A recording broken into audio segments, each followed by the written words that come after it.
المجید وہ بڑی بزرگی والا ہے، ہر عظمت ہر بزرگی اسی کے شایان شان ہے، اور جس کو جو بزرگی ملتی ہے اسی کے مجد کی خیرات ہوتی ہے۔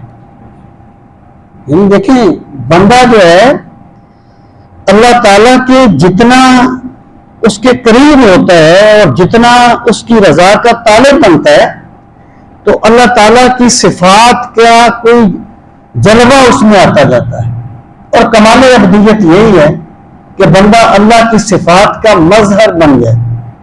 جو سرکار نے فرمایا تخلقوا باخلاق اللہ، اللہ تعالیٰ کے رنگ میں رنگ جاؤ، صبغت اللہ، اللہ کے رنگ میں رنگ جاؤ۔